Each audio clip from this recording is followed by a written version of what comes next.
I quit drinking a little over 7 months ago. I was holding for applause. Nope, it's too late. I also quit smoking, and thanks. Thank you. Today is actually day 219 of Operation Stop Having Fun, and so far it's been a complete success. I hadn't realized how much time and energy I was spending on getting drunk and then recovering from the hangover. And now that I'm sober, I found that I have a lot of energy to do stuff I never did before, like crying and cussing at strangers. I've been cussing a lot. The hardest part about being sober has been comedy, because I used to always have a couple beers before going up on stage, and now I don't do that anymore. And so sometimes when I'm up here, it feels kind of unnatural. Like, to me, doing comedy without drinking is a lot like stripping without having been molested. It's like, how did I get up here? What? Are you really offended? Okay. I don't believe you. One time, before I quit drinking, one time I got drunk with a friend of mine. We got really super drunk and we were walking home late at night. And we turned down this quiet street and saw a pack of wild boys up ahead. And she got really nervous, but I wasn't scared at first because I watched the nature shows. And if you're like a bison or something in the wild, not every pack of lions you walk past is hungry. Sometimes they've eaten right before you get there. So I thought maybe if we play it cool, they won't bug us. But as we approached, they did spread out into attack formation.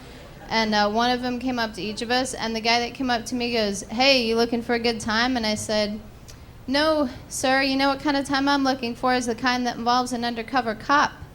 Because in my drunken logic, I thought that would convey that I was a cop, but it clearly doesn't mean that at all. And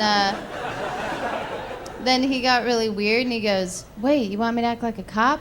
And I was like, No, I'm a cop. And I just started saying I was a cop over and over again. He goes, "No, you're not." And he walked away. And then it occurred to me that maybe I could open a school of self-defense for women where I just teach them to irritate and confuse their attacker. Because it works. That's a long joke. Excuse me. I don't know if you were keeping track.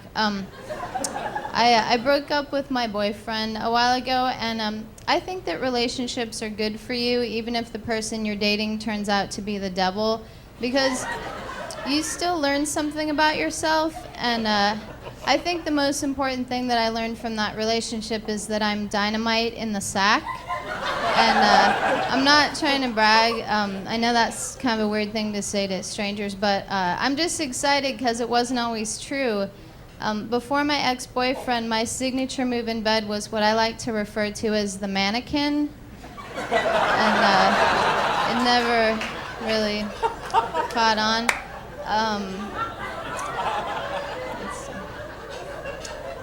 Excuse me. Speaking of gay, I don't understand. I'm not gay. I don't understand why people get so worked up about gay marriage. Like, I don't care who marries each other. But I do find some of the arguments against it kind of interesting. Like, I heard someone on the radio saying, if we open the door to gay marriage, then what's next? Like, polygamists or people who want to marry their pets? And I just thought that was a shocking argument against gay marriage because, first of all, my dog is a guy, so if we get married, there's nothing gay about that. And secondly, if it weren't for the fact that we're not attracted to each other, I would marry my dog because I think that he would make a good husband because I think he would because he's really sweet and he's always happy to see me and he'll be dead in about 10 years. So, come on, ladies. Sorry, fellas. I don't mean it. But I'm not married. Speaking of death, I had a birthday not too long ago, and I don't want to say how old I am because it's kind of taboo in show business, but I will tell you that I am of childbearing age, and but I haven't gotten baby fever yet, and it's not because I don't like kids and babies, because I actually think they're wonderful, but I think there's a big difference between loving babies and wanting to be a parent.